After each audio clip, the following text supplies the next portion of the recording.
Hello guys, welcome back to the channel. इसका नाम है सी सेट वॉज एक्सटिंग्विश्ड। और यहाँ पे हमारा काम है, मेरा जो मेन पर्पस है वो ये है कि यूपीएससी सीएससी सी सेट एग्जामिनेशन जो कि प्रिलिमिनरी एग्जामिनेशन का पार्ट है, उसको कैसे सिंप्लीफाई किया जाए, कैसे डीमिस्टिफाई किया जाए, ताकि एक बड़ी ऑब्स्टेकल की तरह जो भी अभी बना हुआ है बड़ा ऑब्स्टेकल वो नहीं रहे और हम इजीली कंफर्टेबली और कॉन्फिडेंटली हमारे एग्जाम्स क्लियर कर पाए। सी सेट हमारे लिए कोई ऑब्स्टेकल ना बने। तो फ्रेंड्स, जैसा कि मैंने इसके ऑलरेडी 2 वीडियोस बना चुका हूं मैं, आप जरूर चेकआउट कीजिए उन्हें। And this is the third video और हम इसमें सॉल्व करने वाले हैं सी सेट का 2023 पेपर सेट सी। ठीक है, मैंने ये जनरल गाइडलाइंस है जो ऑलरेडी पिछली बार हमने डिस्कस कर ली थी। Then we have already also discussed the question number 1 to question number 10। Right, अब हम 11 से आगे बढ़ेंगे। ये 2023 का सेट सी का पेपर है। So let us begin. हाँ फ्रेंड्स, ये है क्वेश्चन 11th। राइट, अब जैसा कि अब पैसेज की दोबारा गाइडलाइन याद कीजिए आप, मैंने क्या बताया था कि पैसेजेस लंबे अगर हैं तो आप जनरली स्किप करना चाहिए उनको पहले गो में, और अगर नहीं है लंबे तो जरूर आप अटेम्प्ट कर सकते हैं। अब इसमें थोड़ा सा लंबा देखने में लग रहा है ये, बट इसके ऑप्शंस में अगेन सिर्फ सिंगल लाइन के ऑप्शंस है, यानी कि मोर देन 1 and 2, 2 and 3 ऐसे मल्टीपल स्टेटमेंट्स नहीं है, which makes it little easier.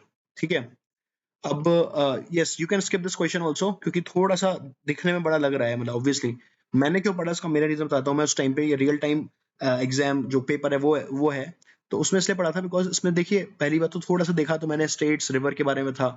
ये हम जनरली पढ़ते हैं हमारे जीएस में, राइट। 75% थोड़ा फिगर्स वगैरह थे तो आई वॉज कंफर्टेबल, तो इसलिए I started reading it. And बहुत जल्दी एक्चुअली आपकी रीडिंग स्पीड भी आपकी थोड़ी एवरेज से ऊपर होनी चाहिए, और उसका इजी सा तरीका है न्यूज़पेपर्स जब आप पढ़ते हैं रोज रिलीजियसली रेगुलरली न्यूज़पेपर पढ़िए। उससे ना सिर्फ आपकी नॉलेज एनहांस हो रही है, आपकी रीडिंग स्पीड भी बढ़ रही है। रीडिंग के साथ आप अंडरस्टैंड भी कर पा रहे हैं, जैसे पढ़ते पढ़ते के साथ ही अंडरस्टैंड कॉम्प्रहेंशन आना चाहिए आपको। आपको पढ़ने के बाद दोबारा पढ़ने की जरूरत नहीं पड़नी चाहिए बेसिक मैसेज कैच करने के लिए। तो फ्रेंड्स, ये मैं बोलना चाह रहा हूँ कि एक बहुत इंपॉर्टेंट क्वालिटी है जो कि बहुत ही इजीली आप इनकलकेट कर सकते हैं अपने अपने इस जर्नी में। Alright, let us start. तो 11th क्वेश्चन, हाँ, तो ये पैसेज है, इसको पॉज कर लीजिए वीडियो को और देन एक बार आप पढ़ लीजिए इस वीडियो को, इस क्वेश्चन को। ऑलराइट, तो अब आप पढ़ते हैं फटाफट इसको। तो we often hear about conflicts among different states in India over river waters. Of the 20 major river systems, 14 are already water stressed. 75% of population lives in water stressed regions, a third of whom live in water scarce regions। अब देखिए इतने सारे figures हैं, इसको देखिए घबराना नहीं है, because this is not an exam कि आपसे वो पूछेगा कि कितना है, क्या क्या है। मतलब दिस इज, ये तो प्योर मैथमेटिक्स है। ठीक है, हम कॉम्प्रहेंशन पढ़ रहे हैं, तो बस फटाफट पढ़ के इनको खत्म कीजिए।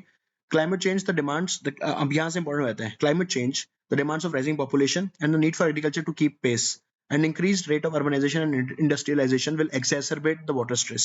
Again, कुछ वर्ड्स हैं जो कि अगर आप कंफर्टेबल नहीं हो, feel free to check the Hindi translation. उसका हिंदी ट्रांसलेशन जो है वो जरूर देखिए, जो लेफ्ट पेज पे होता है। तो जैसे कि exacerbate का मतलब होता है बढ़ जाना, तो कि ये सब जो चीजें हैं इन सब की वजह से वाटर स्ट्रेस बढ़ जाएगा। तो ऐसे ऐसे कुछ वर्ड्स कभी नहीं आए समझ में, तो उसमें परेशान होने की जगह फटाफट से एक बार देख लीजिए, एक सेकंड भी नहीं लगेगा आपको पता लग जाएगा उसका मतलब क्या है। ठीक है, according to the constitution of India water is a state subject and not that of union except for regulation of interstate rivers. ठीक है, बहुत ही कॉमन पॉलिटी का फैक्ट है, हम पढ़ते हैं आर्टिकल्स में, लक्ष्मीकांत में भी है, इवन बेयर कॉन्स्टिट्यूशन में भी है, कॉन्स्टिट्यूशन वाली जो है बेयर कॉन्स्टिट्यूशन। की to ensuring balance between competing demands of various stakeholders is a basin based approach to allocate water among the constituent region and states। अब देखिए मैंने बेसिन बेस्ड अप्रोच को क्यों हाईलाइट कर रखा है, बिकॉज इसमें ये एक मेजर चीज है जो ये बेसिकली अभी तक जो पैसेज पढ़ा है इसका जो मतलब निकल के आ रहा है वो ये आ रहा है कि इंटरस्टेट रिवर को कॉन्फ्लिक्ट हो रही है, और वो कॉन्फ्लिक्ट क्या रीजन ये है कि वाटर स्ट्रेस बढ़ता जा रहा है। वाटर स्ट्रेस के रीजन इन्होंने इतने सारे दे रखे हैं। अब उसमें बता रखा है कि जो उसका सोल्यूशन है वो एक बेसिन बेस्ड अप्रोच होना चाहिए। ठीक है, तो इसलिए मैंने बेसिन बेस्ड अप्रोच को सर्किल कर दिया है।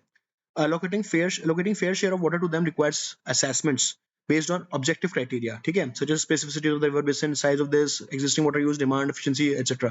while ensuring the environmental needs of the river and aquifers। देखिए मैंने दो चीजें और इसमें सर्किल करी है कि फेयर शेयर एलोकेट करने के लिए असेसमेंट करना पड़ेगा, वो भी ऑब्जेक्टिव क्राइटेरिया में। और ये खूब सारे ऑब्जेक्टिव क्राइटेरिया इनके दे रखें क्या क्या है वो ऑब्जेक्टिव क्राइटेरिया। साथ ही साथ इंश्योर करना पड़ेगा एनवायरमेंटल नीड्स। ठीक है, तो ये फटाफट पढ़ के, मैंने आपको समझाने में थोड़ा टाइम लिया है, अदरवाइज इतना टाइम नहीं लगना चाहिए। फटाफट पढ़ के समझ के आप जैसे मैंने कहा कि आप 2 मिनट सोचिए इसमें क्या बोला है। ठीक है, इसके बाद क्वेश्चन पढ़िए। क्वेश्चन है which are the following best reflects most rational practical immediate action. एक तो रैशनल भी होना चाहिए और प्रैक्टिकल होना चाहिए और इमीडिएट, अभी इमीडिएट एक्शन होना चाहिए which is required to ensure fair and equitable allocation of water to different stakeholders. कैसे जो इंटरस्टेट रिवर कॉन्फ्लिक्ट्स, वाटर की जो कॉन्फ्लिक्ट्स है उसको हम कैसे रिड्यूस करें और बहुत इमीडिएट एक्शन क्या लेना चाहिए, ठीक है। ऑप्शंस पढ़ने से पहले अगेन आपकी अनब्लेमिश्ड एकदम प्योर जो ओपिनियन फॉर्म हुई है इस पैसेज को पढ़ के, वो दिमाग में रखिए क्या आंसर होना चाहिए इसका, राइट। उसके बाद ऑप्शंस पढ़िए, राइट। तो ये आप सोचिए। अब हम ऑप्शंस पढ़ते हैं। A national, pragmatic, legal and policy framework for water allocation should be made. ठीक है, थोड़ा जनरल सा स्टेटमेंट है, हो सकता है। आगे, all river systems of the country should be linked and huge aquifers created.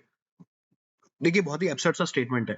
मैं तो वो जो लोग बताते हैं कॉमन कुछ ट्रिक्स एंड टिप्स नाम से कि ऑल आ गया तो कि गलत होगा, ऐसा तो मैं तो उसमें तो बिलीव भी नहीं करता।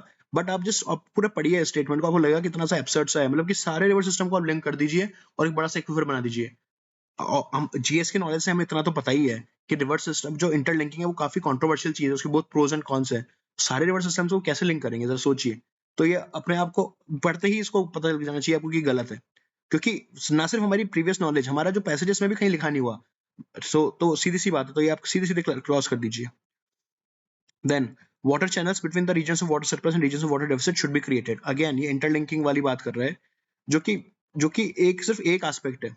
हमने जो अभी पैसेज पढ़ा इसमें सिर्फ एक एस्पेक्ट नहीं बता रहा है, बेसिन बेस्ड अप्रोच भी होनी चाहिए, असेसमेंट्स भी होना चाहिए, एनवायरमेंटल नीड्स का भी ध्यान रखना चाहिए, इसमें मल्टीपल चीजें बताई है। तो this is only one approach, तो यू कैन क्रॉस आउट, ये ऑप्शन भी गलत हो गया। फोर्थ है to mitigate water crisis, water demand of sectors such as agriculture and industry should be reduced. Now independently अगर अलग से ये स्टेटमेंट पढ़ूं मैं तो हाँ ये सही है स्टेटमेंट। प्रॉब्लम ये है कि आप फर्स्ट क्राइटेरिया हमेशा आपको आना चाहिए पैसेज पढ़कर आपको क्या क्या मतलब पैसेज क्या इंप्लाई कर रहा है। पैसेज में इस तरह की स्पेसिफिक बातें मतलब इस कॉन्टेक्स्ट में नहीं लिखी हुई, एग्रीकल्चर इंडस्ट्री का वाटर कम हो जाए ऐसा कहीं में नहीं लिखा हुआ है यहाँ पे। तो इससे क्लियर है कि हमें इसको अवॉइड करना चाहिए। मतलब देखिए आप यहाँ पे पढ़िए, climate change, demands of rising population and the need for agriculture to keep pace, increasing rate of urbanization and industrialization will exacerbate water stress. इसमें सिर्फ एक ऑब्लिक सा हिंट दिया हुआ है कि ये सारे रीजंस हैं जिसकी वजह से वाटर स्ट्रेस बढ़ रहा है। तो आप अगर सेक्टर्स का इनका कम करेंगे वाटर डिमांड तो ऑब्वियसली वाटर क्राइसिस तो कम होगी, बट फिर भी मुझे थोड़ा सा नैरो सा इंटरप्रिटेशन लग रहा है और पैसेज का मेन फोकस इसमें नहीं लग रहा। तो मेरे हिसाब से इसका आंसर ए होना चाहिए। प्लीज ऑफिशियली आंसर, ऑफिशियल जब किया है यूपीएससी की उसको जरूर चेक कीजिए। मैं again and again he repeat कर रहा हूँ, मैं तो क्या कोई भी एक्यूरेटली यूपीएससी के आंसर की जैसा तो नहीं बता पाएगा आंसर, बट या जितना पढ़ के मुझे समझ में आया है तो मुझे तो ए लग रहा है अभी भी। रीजन यही है कि ए बहुत ही वाइड है, थोड़ा जनरलाइज स्टेटमेंट है। ऐसे स्टेटमेंट्स ज्यादातर करेक्ट होते हैं और मेन बात यह है कि पैसेज पढ़कर मुझे बाकी जो 3 स्टेटमेंट्स हैं इनसे मैं बिल्कुल भी कन्विंस नहीं हूँ, इसलिए मेरा बेसिकली एलिमिनेशन से मैंने इसको ए मार्क किया है। ठीक है, आप देख भी सकते हैं क्रॉस करके फिर मैंने लास्ट में ए मार्क किया है। क्लियर सा मतलब है, पहली बार में मुझे श्योर नहीं था ए के लिए, बट बाद में बाकी ऑप्शंस पढ़ के मैंने एलिमिनेशन से इस आंसर पे पहुंचा। तो दिस गिव्स अनदर थिंग कि एलिमिनेशन इज आल्सो इंपॉर्टेंट। जो लोग बोल रहे थे कि बोल रहे हैं अभी भी कि एलिमिनेशन एलिमिनेट हो चुका है यूपीएससी में, स्पेशली फर्स्ट पेपर में, तो मैं फर्स्ट पेपर भी करके दिखाऊंगा आपको बाद में। ऑल्दो अभी हम सी सेट वाली सीरीज कर रहे हैं, बट मुझे टाइम अगर मिला तो मैं फर्स्ट पेपर भी करके दिखाऊंगा आपको। एलिमिनेशन का अभी भी रोल है यूपीएससी सीएससी में प्रीलिम्स में, तो वो जरूर ध्यान रखिए आप। ठीक है, तो ये था 11th क्वेश्चन। 12th पे आइए। Again please pause the video and read the passage. All right, let's read it quickly. More than half of Indian women and almost a quarter of Indian men of working age suffer from anemia. According to the studies, they are anywhere from 5 to 15% less productive than they could be. As a result thereof, India also has the largest tuberculosis burden in the world, costing this many million workdays to the country annually. But what is just as important as lost productivity now is lost potential in the future. It is becoming increasingly clear that on many measures of cognitive ability, malnourished Indian children perform 2 or 3 times worse than their adequately nourished peers. For an economy that will be more dependent on highly skilled workers, this poses a significant challenge, and it is one that really should be addressed given India's demographic outlook. देखो basic क्या मतलब क्या message है इस passage का कि बहुत ज्यादा अनीमिया की प्रेवलेंस है, इसकी वजह से प्रोडक्टिविटी कम हो रही है क्योंकि आप ढंग से काम नहीं कर पा रहे अपनी फुल कैपेसिटी पे। पर प्रॉब्लम सिर्फ, और उसकी वजह से डिजीज हो रही है, टीबी वीबी का लार्जेस्ट बर्डन इंडिया में। पर सिर्फ प्रॉब्लम यहाँ पे नहीं रुकती है, लेस प्रोडक्टिव के साथ हम फ्यूचर में भी अपनी पोटेंशियल खो दे रहे हैं, फ्यूचर की जो पोटेंशियल है वो भी कम हो रही है। तो इसका सीधा सीधा इफेक्ट, इसका प्रूफ दे रखा है इन्होंने कि जो मालनरिश बच्चे हैं इंडिया में वो उनकी प्रोडक्टिविटी कम है, वो 2 to 3 टाइम्स वर्स परफॉर्म कर रहे हैं, है ना, बाकी लोगों से, बाकी अपने पीयर्स, अपने एज के बाकी बच्चों से। तो हमारी जैसी इकोनॉमी है वो ऑब्वियसली हम डेमोग्राफिक डिविडेंड पे फोकस्ड है, हमारी ह्यूज पॉपुलेशन का ये बहुत बड़ा फायदा बताते हैं, बहुत बड़ा फायदा हम काउंट करते हैं। तो उसके लिए जरूरी है कि हम पोटेंशियल को बचा के रखें अपनी। ये है इस मैसेज का शॉर्ट में मतलब। क्वेश्चन क्या है, best reflects what is the statement best reflect what is implied with the passage, passage में क्या इंप्लाई किया गया है, राइट। पहला, education system must be strengthen in rural areas. देखिए ऑब्वियसली इंडिपेंडेंटली आपको स्टेटमेंट सही लगेगा कि क्यों गलत है, ये तो बहुत ही जनरल स्टेटमेंट, पर इसमें ऐसा कहीं भी स्पेसिफिकली फोकस नहीं किया गया है, तो you can reject it straight away, एकदम एकदम गलत है, इस पैसेज का तो नहीं है हिसाब से। Second, large scale and effective implementation of skill development program is the need of the hour. Now again, इसमें स्किल के, इसमें पोटेंशियल के बारे में बात करी गई है, प्रोडक्टिविटी के बारे में बात करी गई है, पर उसका स्किल से कनेक्शन नहीं बताया गया है इसमें, right. Third, for economic development health and nutrition of only skill worker needs special attention. अब देखिए बात यह है कि एक्सट्रीम स्टेटमेंट को लोग गलत के इसलिए बोलते हैं क्योंकि आप ये बहुत लिमिट कर देता है हमारा स्कोप। ओनली स्किल वर्कर्स का न्यूट्रिशन देखेंगे हम, सिर्फ उनकी हेल्थ देखेंगे, तो अनस्किल को क्या हम इग्नोर कर देंगे? This is obviously absurd.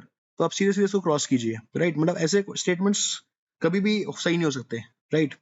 D, for rapid economic growth as envisaged by us, attention should be paid to health and nutrition of the people. Again, although मैं इस स्टेटमेंट से पूरी तरह कन्विंस नहीं था और अभी भी नहीं हूं, बट आप देखिए बाकी स्टेटमेंट्स को, ये सीधे ये भी एलिमिनेशन से किया है मैंने, बाकी तीनों नहीं थे तो इसलिए ये होगा। ऑल्दो मैं I am still not convinced with this fully, but हाँ इन सब में बेस्ट है, राइट। तो this is only what we have to do. आप पढ़ेंगे ना कभी भी कोई स्टेट इंस्ट्रक्शंस यूपीएससी के फर्स्ट पेज पर होते हैं, उसमें क्लियरली लिखा है choose the answer which is best possible answer, right. Best possible का मतलब ये है कि it might not be the perfect answer, वो होगा भी नहीं परफेक्ट कई केसेस में, बट आपको बेस्ट पॉसिबल चूज करना है, राइट। तो मेरे हिसाब से इसका आंसर डी होगा। अगेन चेक द आंसर की व्हेन इट कम्स। तो ये हो गए। अच्छा एक और पैसेज है 13th, थोड़ा सा बड़ा सा लग रहा है, मैंने इसको अटेम्प्ट जरूर किया है, बट मैंने इसको फर्स्ट अटेम्प्ट में नहीं किया था, मैंने बाद में आके किया था, क्योंकि थोड़ा सा मुझे ज्यादा लंबा लगा। मैं साइकोलॉजिकल है ऑब्वियसली देखने में, क्योंकि स्पेस कम है, बट जो भी है तो आप पढ़ लीजिए, कोई नहीं, अभी इसको करते हैं, आप तो साथ में करते हैं। तो या please pause the video and read the passage. Okay, now let us study together. In India, a majority of farmers are marginal and small, less educated, and possess low adaptive capabilities to climate change, perhaps because of credit and other constraints. ठीक है, normal सी statement है.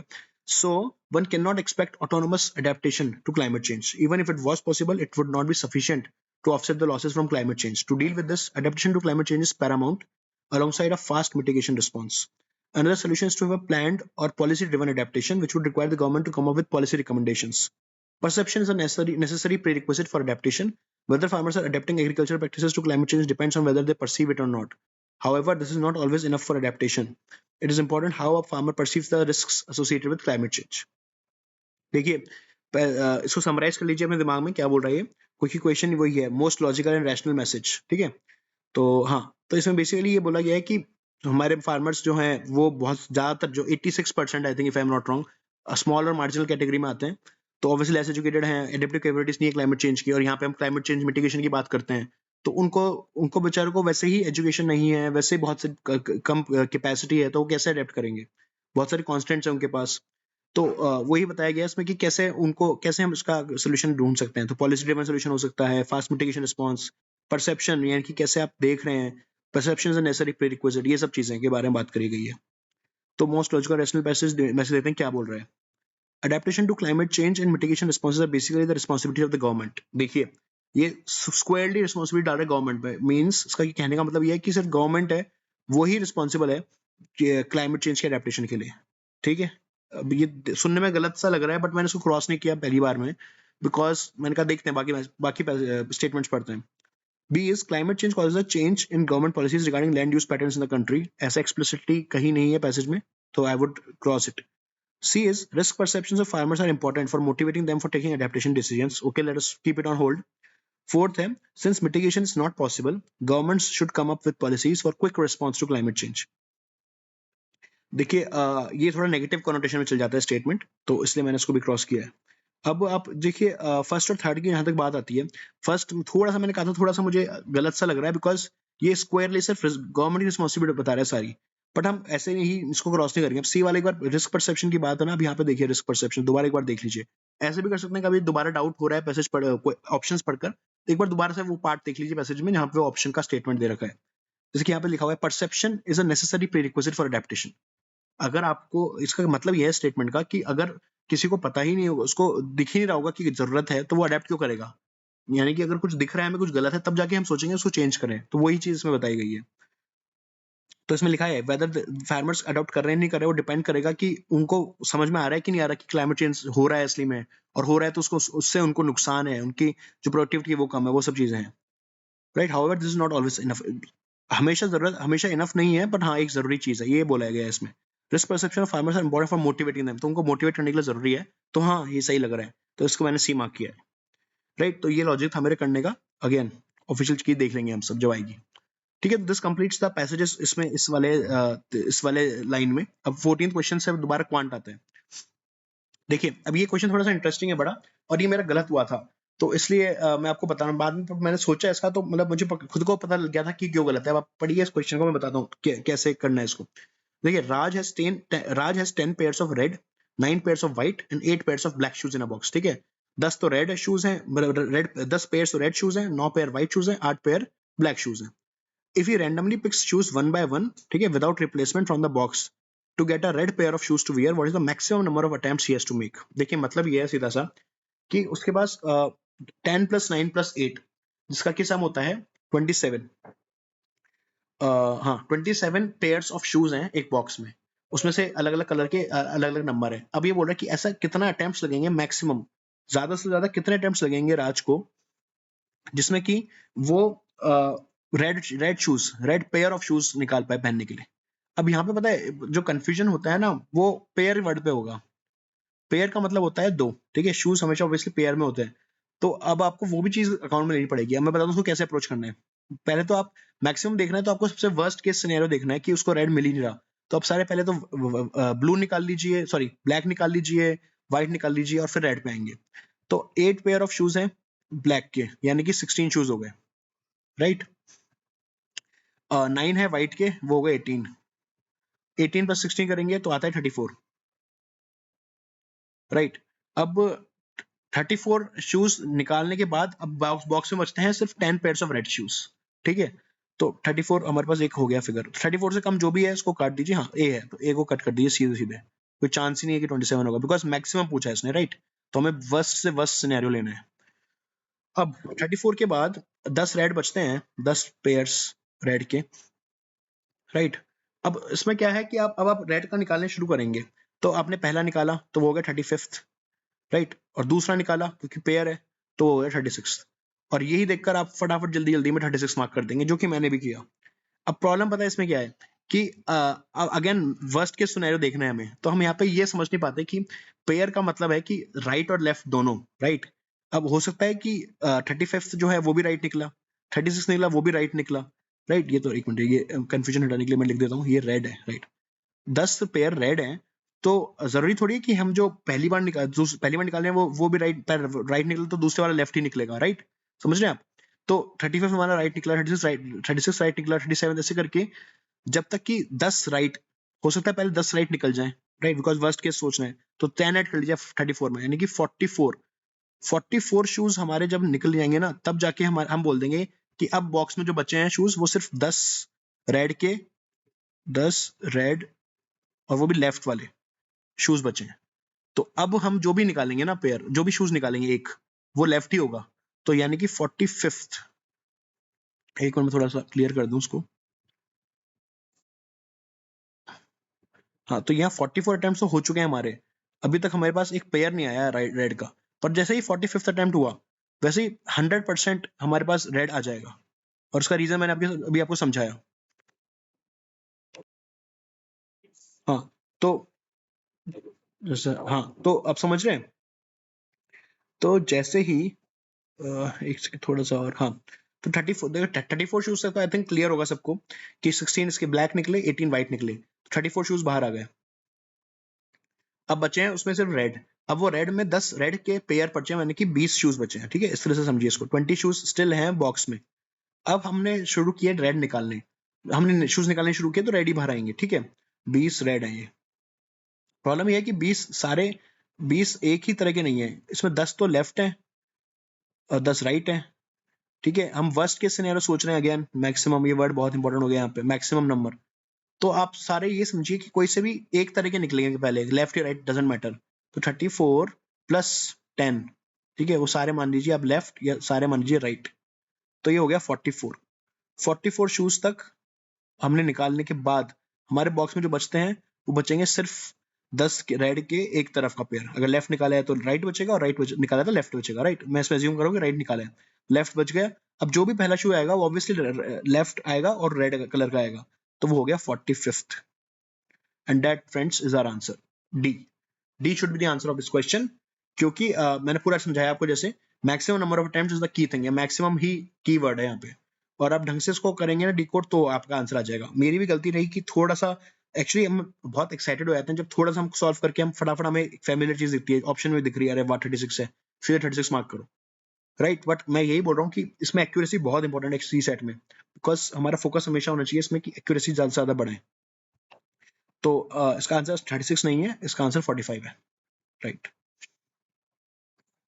Moving on, next question. 15th question. In how many ways can a batsman score exactly 25 runs? ठीक है, by scoring single runs, fours and sixes only, irrespective of the sequence of scoring shots. 25 runs create करने हमें, मतलब बनाने batsman को, और combination उसको use कर सकता है वो सिंगल रन, 4 और 6, इन तीन कॉम्बिनेशन से 25 बनाने हैं। ऐसे कितने तरीके हैं जिससे ये बन जाएगा? Again this question is of permutation and combination, PNC का क्वेश्चन है ये, जो कि मैंने बताया आपको मेरा थोड़ा सा वीक पॉइंट रहा है, तो I didn't attempt this question. देखिए गोला लगा दिया, ट्राई देख बस लिखा था मैंने, एक दो बार ट्राई किया, फिर मैंने समझ गया ऑप्शन देखिए 18, 19, 20, 21, अगेन बहुत क्लोज, बहुत सारे बहुत क्लोज हैं ऑप्शंस, हल्की सी गलती होने की प्रोबेबिलिटी बहुत ज्यादा है। तो पहला तो वो रीजन था, दूसरा पीएनसी का क्वेश्चन है, तो आई लेफ्ट दिस क्वेश्चन। आप करना चाहें तो कर सकते हैं। तो फ्रेंड्स समझ रहे हैं आप, क्वेश्चन छोड़, जिस तरह से क्वेश्चन अटेम्प्ट करना सीख रहे हैं उस तरह से क्वेश्चन छोड़ना भी इंपॉर्टेंट है, और किस क्या आर्ट है क्वेश्चन छोड़ने की, वो मैं आपको आज वो भी सिखाना चाह रहा हूँ था, इसलिए ये मैं वीडियो लेके आया हूँ, राइट। ये क्वेश्चन मैं आज भी अगर होता मेरे पास आता तो मैं इसको अटेम्प्ट नहीं करता। ठीक है, अब 16th क्वेश्चन पे आइए। ये there are 4 letters and 4 envelopes and exactly one letter is to be put in exactly one envelope with the correct address. If the letters are randomly inserted into the envelopes, then consider the following statements. Basically 4 letter हैं, उनको 4 envelopes में, एक एक letter को एक ही envelope में डालना है, ठीक है। अब कंडीशन है कि exactly one, it is possible that exactly one letter goes into an incorrect envelope. अच्छा, ये क्वेश्चन हो गया। अब इसमें पूछ रहा है कि अगर ये कंडीशन मीट हो रही हैं तो इनमें से कौन से स्टेटमेंट सही है या गलत है। It is possible that exactly one letter goes into an incorrect envelope. दूसरा, there are only 6 ways in which only 2 letters can go into the correct envelopes. अब देखिए थोड़ा पढ़ने लिखने में और पढ़ने में थोड़ा सा डॉन्टिंग सा लग सकता है, और मुझे भी लगा था। अब फ्रेंड इसका मैं आपको ऑनेस्टली बताऊंगा, बिकॉज मैं इस सीरीज में कुछ भी आपको आइडियल चीज बताने के लिए नहीं आया हूँ। मैं आपका रियल टाइम, मैं आपको मेरा रियल टाइम एक्सपीरियंस बताने के लिए आया हूँ। तो अब इसमें कोई एग्जाम में ऐसा हुआ था कि दिस क्वेश्चन थोड़ा सा डॉन्टिंग सा लगा मुझे, and I would have left it, मैं छोड़ देता इसको। बट बस एक चीज की के रीजन से नहीं छोड़ा, ये क्वेश्चन एक्चुअली रिपीट है प्रीवियस ईयर क्वेश्चन का, यूपीएससी का ही पहले का कोई क्वेश्चन था, आया था किसी साल में, मुझे याद नहीं कौन से साल में, बट एग्जैक्टली ऐसा सेम क्वेश्चन था। आई मीन क्वेश्चन की फॉर्म बदल दी होगी, ऐसे शायद ये 1 और 2 करके नहीं था, कुछ अलग तरीके से होगा, बट मुझे एकदम से एग्जाम में क्लिक हुआ कि मैंने करा है सॉल्व। तो फ्रेंड्स आप देख रहे हैं यहाँ पे एक और यहाँ पे एडवांटेज आ गया प्रीवियस ईयर क्वेश्चंस करने का, कि एज इट इज क्वेश्चन भी रिपीट हो रहे हैं। ऑब्वियसली उसकी प्रोबेबिलिटी बहुत कम है कि question as it is repeat हो जाए, बट ये एग्जैक्टली हो गया बाय चांस। बट आप समझ रहे हैं तो फायदे कितने पीवाईक्यूज करने के। तो इसलिए I always say to people कि पीवाईक्यूज कीजिए आप यूपीएससी के किसी भी पेपर के लिए, मतलब सिर्फ सीसैट नहीं, जीएस के लिए भी, मेंस के लिए भी, हर किसी के लिए पीवाईक्यूज से बढ़िया कुछ भी सोर्स नहीं है, राइट। और वो सबके लिए अवेलेबल है, और फ्रीली अवेलेबल है ऑनलाइन वेबसाइट पे, उसके प्रिंट निकाल लीजिए, सॉफ्ट कॉपी में पढ़ लीजिए, जैसे पढ़ना है पढ़ लीजिए, बट पीवाईक्यूज सॉल्व करना इज अ मस्ट। और आई थिंक बहुत सिग्निफिकेंट एडवांटेज में रख लोगे आप खुद को अगर आप पीवाईक्यूज डिलीजेंटली सॉल्व करोगे, राइट। तो ये क्वेश्चन ऐसा था। तो अब क्या इसका वैसे, ये अगेन मैं बता रहा हूँ पीएनसी का क्वेश्चन है, बट मैं आपको शॉर्ट में बताता हूँ कैसे होगा। 4 लेटर्स हैं, देखिए एबीसीडी मैंने एनवलप मान लिए, और ए जो छोटे एबीसीडी है वो सारे लेटर्स मान लिए, तो एक एक में जाएगा। अब इसमें क्या की पॉसिबिलिटी बहुत सारी हो सकती है, तो उसने 2 कंडीशन दी है, इनमें से कौन सी मीट होगी या नहीं होगी, दोनों ही, या दोनों में से एक होगी, वो है क्वेश्चन। तो अगर एक लेटर, ऐसा पॉसिबल है क्या कि सिर्फ एक लेटर, सिर्फ एग्जैक्टली 1 लेटर, यानी कि एग्जैक्टली एक ही लेटर जाएगा इनकरेक्ट एनवलप में। तो वो मैंने करके देखा तो नहीं हो रहा था, क्योंकि देखिए एग्जांपल है कि अगर सी वाला डी में डाल दिया हमने, तो जो छोटा जो दूसरा एनवलप है डी, उसमें फिर सी आ जाएगा, यानी कि 2 गलत हो गए। तो ऐसा नहीं होगा कि एक ही लेटर इनकरेक्ट में जा रहा है, अगर जाएंगे तो 2 एक साथ जाएंगे, तो इसलिए पहला गलत हो गया स्टेटमेंट। अब प्रॉब्लम ये किससे भी हमारा आंसर नहीं आ रहा, बिकॉज इससे बस ये क्लियर हो गया हमें कि ए गलत है और सी गलत है, अभी बी और डी ऑप्शन दोनों बच गए। सेकंड स्टेटमेंट है only 6 ways in which only 2 letters can go into the correct envelopes. अब इसमें थोड़ा सा टाइम टेकिंग प्रोसेस हो सकता है और थोड़ा सा लग सकता है आपको लेंथी सा, इसलिए मैंने इसको कहा था कि आप छोड़ सकते हैं क्वेश्चन को, अगर अटेम्प्ट नहीं किया है पहले तो थोड़ा टाइम टेकिंग प्रोसेस होता है। क्योंकि मैंने अटेम्प्ट कर रखा था, मैंने फटाफट इसको लिख के पॉसिबिलिटीज एक बार कंफर्म कर ली मेरे दिमाग में जो थी, और ये सही है एक्चुअली स्टेटमेंट, तो मैंने फिर बी करके आ गया था इसको। तो फ्रेंड्स ये 16 क्वेश्चन का, तो आप समझ रहे हैं। तो ना सिर्फ करेक्ट मतलब आप ना सिर्फ उस टाइम पर ही आप ये, तो मैं यही बोल रहा हूँ आप सिर्फ ये सोचकर मत जाइए एग्जाम में कि जो होगा उस टाइम देख लेंगे। पीवाईक्यूज जरूर कीजिए। PYQs is the minimum basic thing, मतलब मिनिमम थिंग है जो करना चाहिए। मतलब ये बहुत स्कूल बॉय स्टफ है कि आप कोई एग्जाम देने जा रहे हैं तो उसकी तैयारी के लिए आपको जो उसने पहले प्रीवियस ईयर क्वेश्चन है उनको प्रैक्टिस तो करके जाना ही पड़ेगा आपको, राइट। तो ये क्वेश्चन एक्चुअली ये सिखाता है हमें कि ना पीवाईक्यूज की इंपॉर्टेंस कितनी है। Okay, moving on 17th question पे, what is the remainder when this whole number is divided by 100। ठीक है, अब ऐसे क्वेश्चंस में जनरली मैंने ऐसे देखा है, जनरली 2020 से ऐसे क्वेश्चंस आने शुरू हुए हैं यूपीएससी सी सेट में, है ना। अब इनका ना या तो है ना पूरे कट हो जाता है। कट का मतलब है कि न्यूमरेटर और डिनोमिनेटर में इस तरह से कंडीशंस बनती है कि वो कैंसिल आउट कर देती हैं एक दूसरे को, तो लास्ट में डिनोमिनेटर कुछ नहीं बचता, डिनोमिनेटर 1 रह जाता है और न्यूमरेटर जो भी होता है वो आंसर आएगा। पर क्वेश्चन हमारा रिमाइंडर होता है, तो जब भी आप याद रखना, जब भी कोई चीज को आप 1 से डिवाइड करेंगे तो रिमाइंडर हमेशा 0 आएगा। ठीक है, ऑब्वियस सी बात है। तो वो चीज है, तो इसलिए इसमें आंसर 0। तो मैंने ये देखा है यूपीएससी की जनरली ऐसे क्वेश्चन जब भी आते हैं जो 2020 से आ रहे हैं, उनका आंसर या तो रिमाइंडर या तो 0 होता है या 1 होता है। ठीक है, बट ऑब्वियसली ये तो चांस की बात है, और ये कोई तरीका, ये कोई शॉर्टकट हमें यूज तभी करना है, ये तो एंड में जब कुछ ही नहीं बचा, टाइम बहुत ही कम बचा है हमारा, और हमारे क्वेश्चंस भी बहुत कम अटेम्प्ट हुए हैं, उस केस में ऐसा करना चाहिए आपको।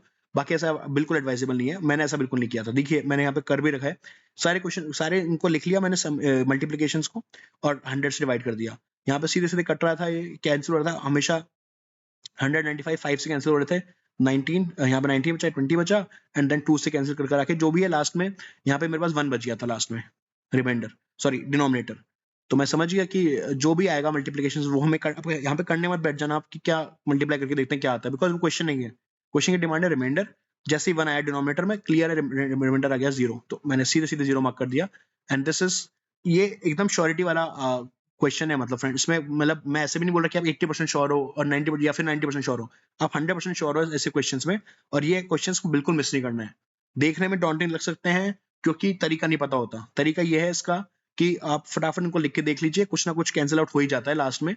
सिंप्लीफाई कर लीजिए सिंपलेस्ट फॉर्म में, जैसे सिंप्लीफाई करेंगे अपने आप आंसर आ जाएगा, राइट।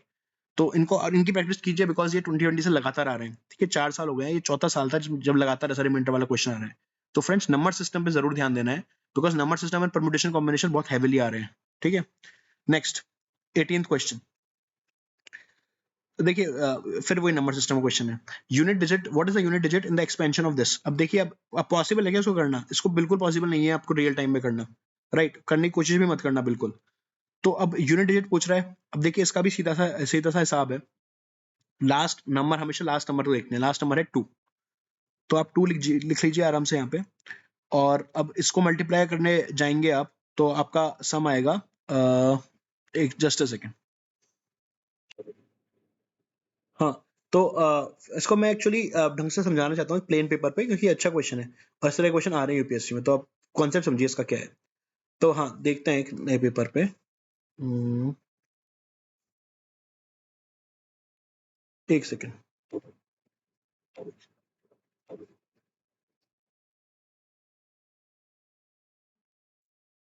हाँ, बैक टू द क्वेश्चन।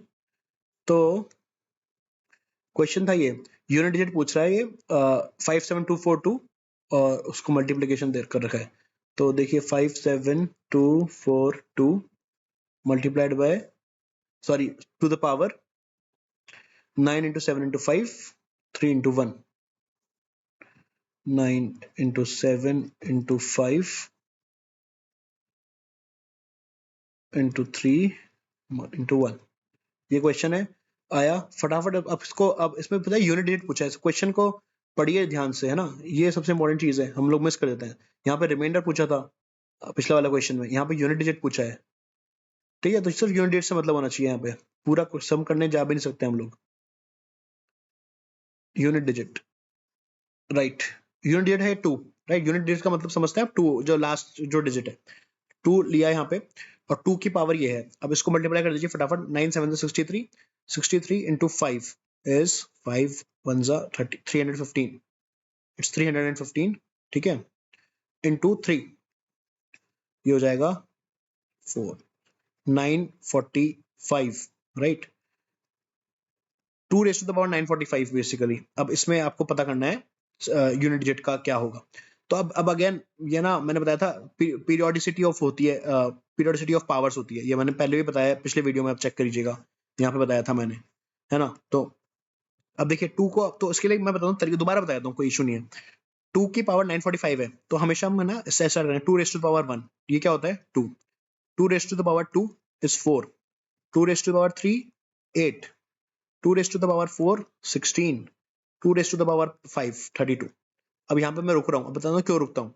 देखिए 2 आया, यहाँ पे यूनिट डिजिट क्या है 2, यहाँ पे क्या है 4, यहाँ पे क्या है 8, यहाँ पे क्या है 6, यहाँ पे क्या है फिर से 2, यानी कि ये रिपीट हो रहा है। और ऐसा सिर्फ 2 के लिए नहीं होता, ऐसा हर डिजिट 1 से 9 तक का हर डिजिट रिपीट होता है अलग अलग पीरियोडिसिटी में। अब 2 की पीरियोडिसिटी हो गई कि हर 4 के बाद रिपीट हो रहा है, यानी कि 4 सॉरी। तो यानी कि जब जब फिफ्थ डिजिट आता जाएगा 2 की पावर में, जब तक फिफ्थ आता जाएगा तब तक वापस रिपीट होती जाएंगी चीजें, राइट। तो इसका मतलब है कि जो पावर है 945, इसको हम 4 से डिवाइड करेंगे अगर, तो हमें पता लग जाएगा कि कितनी पावर, सिंप्लीफाई कर रहे हैं बेसिकली हम। तो 4 से आप डिवाइड करिएगा, क्या आएगा 4 2 8, 1 4 12, 2 5 4 6 24 एंड देन 1, यानी कि 236 और 1। तो इसको अगर मैं सिंप्लीफाई करूं तो इसको मैं ये भी लिख सकता हूं। अब समझ में आया क्यों लिख रहा हूं मैं ऐसा? देखिए मैं दोबारा बताता हूँ। 945 पावर है हमारी, है ना, और 2 की power 2 raise to the power 945 आ रहा है। 2 का हमने देखा पीरियोडिसिटी इज 4, हर 4 के बाद 2 का जो यूनिट डिजिट है वो रिपीट होता है पावर का, राइट। तो 945 जो पावर है उसको हम 4 से डिवाइड करेंगे, क्योंकि जो 230 तो हमने डिवाइड करेंगे क्योंकि हमें पता लगेगा कि लास्ट जो डिजिट है यूनिट डिजिट वो क्या आएगा 945 टर्म में। तो 236 आएगा, जब 945 को हमने 4 से डिवाइड किया तो 236 आया, प्लस एक रिमाइंडर 1 जो आया वो रिमाइंडर की तरह आया, यानी कि 2 रेज़ टू द पावर 1 में जो यूनिट डिजिट आएगा वही 2 रेज़ टू द पावर 945 में आएगा। तो दिस इक्वल्स टू दिस, किस टर्म्स में? सिर्फ यूनिट डिजिट के टर्म्स में। याद रखिए ये हम सिर्फ यूनिट डिजिट की बात कर रहे हैं, इसलिए मैं बोल रहा हूँ क्वेश्चन पढ़ने का बहुत बड़ा सिग्निफिकेंस है। तो इसने पूछा यूनिट डिजिट में क्या आएगा, तो यूनिट डिजिट में वही आएगा जो 2 रेज़ टू द पावर 1 में आएगा, विच इज 2, राइट। तो 2 आपका आंसर है and A is the answer. देखिए कितना इजी सा हो गया, एक बार आपको मेथड पता लग गया तो कितना सा इजी सा लग रहा होगा अभी आपको। अब इसको तरीके को बताने का क्यों क्यों बताया मैंने आपको इतना डिटेल में ये question, because this is not a one of question. ये ऐसा नहीं है कि नया क्वेश्चन है जो यूपीएससी ने इस बार पूछ लिया। आप ध्यान से देखिए पीवाईक्यू 2020 2021 हर साल ही क्वेश्चन आ रहा है, इसी तरह का क्वेश्चन आ रहा है। तो अब आपको अगर कोई क्वेश्चन बार बार रिपीट करा तो यूपीएससी भी इंडिकेशन दे रहा है एक तरह से कि इस कॉन्सेप्ट को ढंग से पढ़िए। मैं इसलिए बोल रहा हूँ पीवाईक्यूज का ये बहुत बड़ा इंपॉर्टेंस है। आपको पता लगता है कि एरियाज कौन सा है जो यूपीएससी इंटरेस्टेड है पूछने में, यूपीएससी का फोकस एरिया क्या है। तो इससे क्लियरली मैं नंबर सिस्टम क्लियरली दिख रहा है मेरे को, 3-4 साल से आ रहा है, इसलिए मैं इस बार प्रैक्टिस मैंने पिछले साल 2020 में नहीं हुआ था मेरे से, 21 में भी नहीं हुआ था मेरे से। 21 के पेपर के बाद आई ट्राइड दिस, मैंने ये कॉन्सेप्ट को पढ़ा ढंग से और फिर अब इसका क्वेश्चन सॉल्व करने स्टार्ट करे।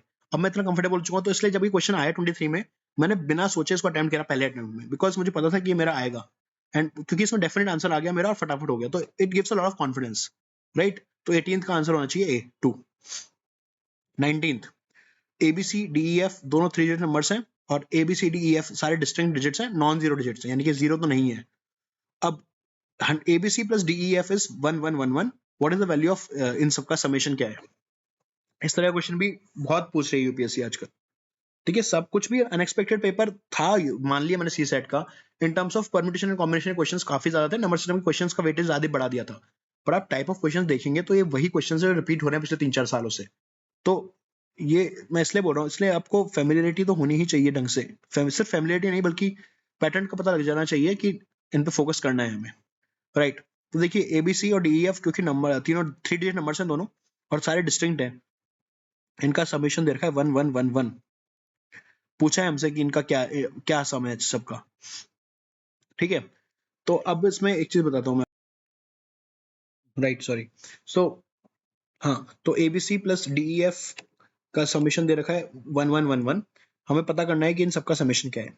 अब इसमें एक गलती जो करते हैं नॉर्मली हम लोग कि हम इंडिविजुअल इनकी वैल्यू पता लगाने लग जाते हैं, जो कि एट टाइम्स डिफिकल्ट होती है। अब इस क्वेश्चन को अगेन मैं ढंग से दिखाता हूँ कैसे सॉल्व करता मैं।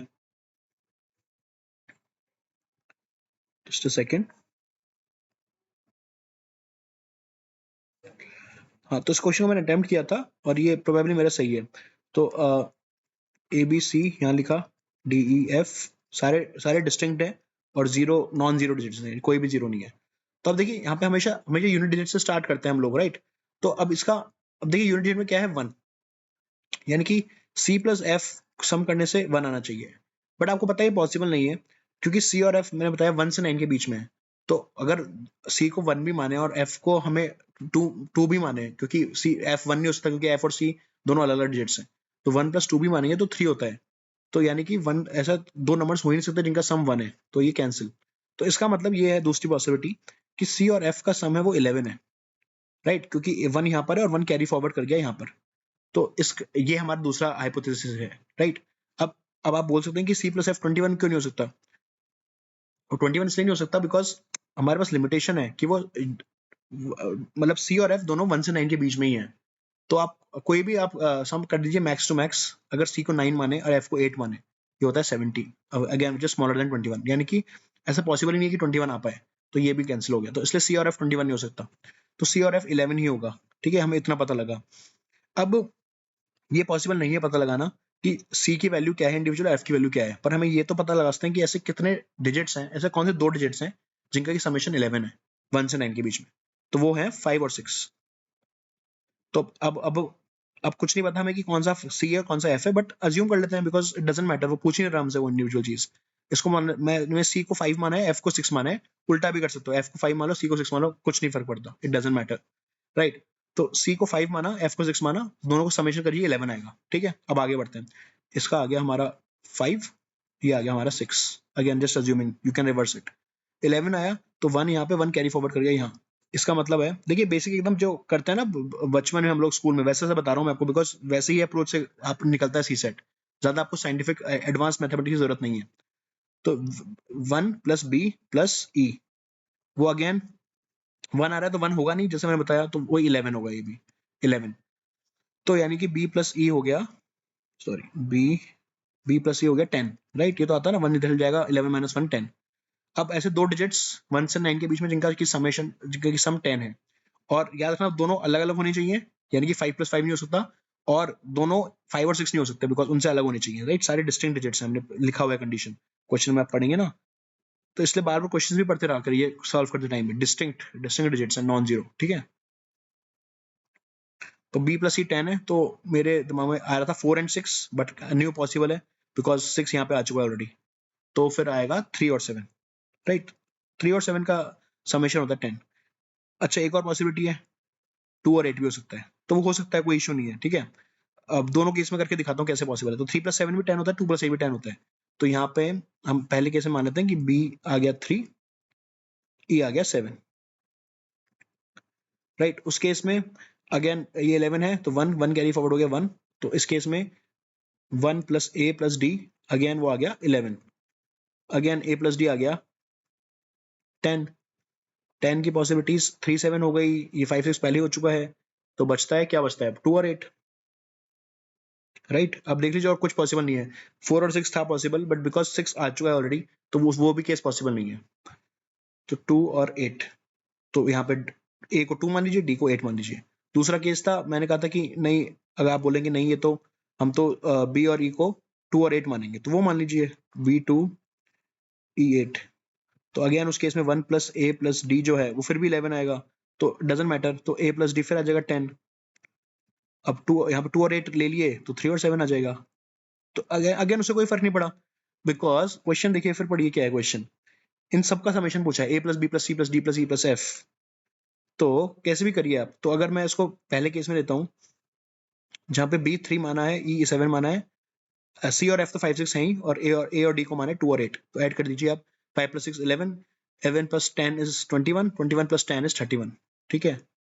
दूसरे केस 5 + 6 11, 11 + 2 + 8 यानी कि 10, 21, 21 + 3 + 7 अगेन 10 यानी 31, 31। तो कुल मिला के आपका आंसर आ रहा है D 31 as easy as it is. देख रहे हैं आप, क्वेश्चन को समझा, एक बार दो बार प्रैक्टिस करें इस तरह के क्वेश्चंस को, कितना इजी हो जाता है, राइट। कुछ नहीं करना था, समेशन करना था, यूनिट से प्रोसीड करना था, आपका आंसर आ गया सीधा, right. Let's move on to the next question, 20th question. D is a three-digit number such that the ratio of the number to the sum of its digits is least. What is the difference between the digit at the hundreds place and the digit at the units place of D? देखिए ये question थोड़ा सा पढ़ने में complex है, plus अब वो तो ठीक है पढ़ने में कॉम्प्लेक्स है, पर मैंने कहा एक बार लिख के तो देखते हैं।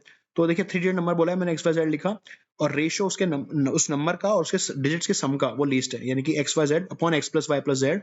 लीस्ट को मैंने 1 माना इसमें, ऑल्दो 1 जरूरी नहीं है 1 आए, तो ये गलत है वैसे तो, पर मैंने लिख दिया कि लीस्ट है तो 1 मान लेता हूँ। डिफरेंस क्या होगा between the digit at the hundreds place and the digit at the units place? ये जो d x y z d है, डी को हमने एक्स वाई जेड माना है, तो ये पूछ रहा है एक्स माइनस जेड क्या होगा। सीधा सीधा क्वेश्चन का मतलब ये है, units hundreds, sorry x plus x y x z नहीं बोल रहा, ये बोल रहा है y माइनस जेड क्या होगा, राइट। 100 स्पेस पे ये है, तो y minus z is what अगर d is equal to x y z, ये है क्वेश्चन। ये मुझे बस ये समझ में आया है मुझे कि कैसे, मतलब पूछ क्या रहा है क्वेश्चन, बस इतना समझ में आया है। इसको कैसे करना है वो मुझे नहीं आता, उस टाइम नहीं आता था ऑब्वियसली, उस टाइम की शॉर्टेज अलग होती है। I didn't attempt this question. I left this question after probably 30 या 45 seconds. एक बार बनाने के बाद एक दो पॉसिबिलिटी सोचकर नहीं आया तो मैंने छोड़ दिया। इस क्वेश्चन को कर सकते हैं आप अगर आपको तरीका पता है और आपने करे हैं इस तरह के क्वेश्चंस पहले, तो मेरे लिए सुटेबल नहीं था तो मैंने छोड़ा। तो मैं आपको ये बताना चाह रहा हूँ, हर क्वेश्चन हर किसी के लिए सुटेबल नहीं होगा। जो चीज मेरे लिए सुटेबल है उससे आपके लिए नहीं हो, जो आपके लिए सुटेबल होगा उससे मेरे लिए ना हो। तो हो सकता है किसी को क्वेश्चन बड़ा इजीली लगता होगा, उसने करा होगा तो फटाफट कर देगा, तो बिल्कुल उसको अटेम्प्ट करना चाहिए, बट मुझे नहीं लगा तो I left the question, right. तो ये है इसका। Okay, last question for the day, 21st question. तो अगेन पैसेज वाला क्वेश्चन है, फटाफट पढ़ लीजिए पैसेज, पॉज करके video. Okay, let us study together now. In India, the segregation of municipal waste at source is rare. Recycling is mostly with the informal sector. More than 3/4 of the municipal budget goes into collection and transportation, which leaves very little for processing or resource recovery and disposal. Where does waste to energy fit into all this? Ideally, it fits into the chain after segregation, collection, recycling, and before getting to the landfill. Which technology is most appropriate in converting waste to energy depends on what is in the waste. It is biodegradable versus non-biodegradable, and its calorific value. The biodegradable component of India's municipal solid waste is a little over 50%, and biomethanation offers a major solution for processing this. देखिए थोड़ा सा complex सा passage है, although इस बारे में हमने पढ़ा है, ऑब्वियसली बहुत पढ़ा है, एनवायरमेंट में पढ़ा होगा, जीएस में। वेस्ट टू एनर्जी के बारे में बात कर रहा है और कैसे हमारी जो प्रॉब्लम है कि इंडिया में जो सेग्रीगेशन की जो प्रॉब्लम है वो कैसे वो क्यों है और उसका क्या इम्पैक्ट पड़ रहा है, राइट। इस बारे में बेसिकली बात करी गई है। अब नेक्स्ट क्वेश्चन देखिए, following assumptions have been made which of the following are correct. अब यहाँ पे गलती क्या करी मैंने, कभी भी खुद भी अभी गलती कर दी मैंने, ये नहीं देखे ऑप्शंस। देखिए स्टेटमेंट बेस्ड क्वेश्चंस आ गए इसमें, 1 only, 2 only, both 1 and 2, neither 1 nor 2। इससे कॉम्प्लेक्सिटी बहुत ज्यादा बढ़ जाती है। पैसेज इतना लंबा नहीं है देखने में, बट एक तो थोड़ा सा कॉम्प्लेक्स है समझने में, दूसरा स्टेटमेंट वाइज आ गए। तो यहाँ पे एक स्टेटमेंट एक रेड फ्लैग है मेरे हिसाब से, रेड फ्लैग्स होते हैं। पहले ट्राई में आपको बिल्कुल नहीं करने चाहिए ऐसे question attempt, for the simple reason it बहुत ज्यादा टाइम वेस्ट होता है और जरूरी भी नहीं है कि हमारा सही आंसर आ जाए। तो it is a big negative मेरे हिसाब से, मेरी ओपिनियन में ऐसे क्वेश्चंस अटेम्प्ट नहीं करने चाहिए फर्स्ट टाइम में। मुझे भी नहीं पढ़ना चाहिए था पहली बार में ये, बट वही है, ऑप्शंस कई बार आपको ध्यान नहीं रहता, ऑप्शंस नहीं देखते तो फिर बाद में लगता है। तो इस क्वेश्चंस को मैंने नहीं किया अटेम्प्ट, बिकॉज पढ़ने के बाद भी, समझने के बाद भी, कोशिश करने के बाद मुझसे नहीं हुआ, I wasn't convinced for one answer, तो इसलिए अटेम्प्ट नहीं किया। आप कर सकते हैं अगर आप कन्विंस्ड है तो, या बट मेरी एडवाइस रहेगी don't attempt this, don't read this question in the first go, right, save your time. So this completes our this second part. ठीक है, first to 10 हमने already discuss कर लिया था. This is 11 to 21. We are done with this. Now we'll move on to the next 22 से subsequently move करेंगे. कुछ भी प्रॉब्लम हो, कुछ भी क्रिटिसाइज करना हो, पॉजिटिव फीडबैक हो, जो भी करना हो आप प्लीज आप फ्री हैं, कमेंट सेक्शन में कीजिए।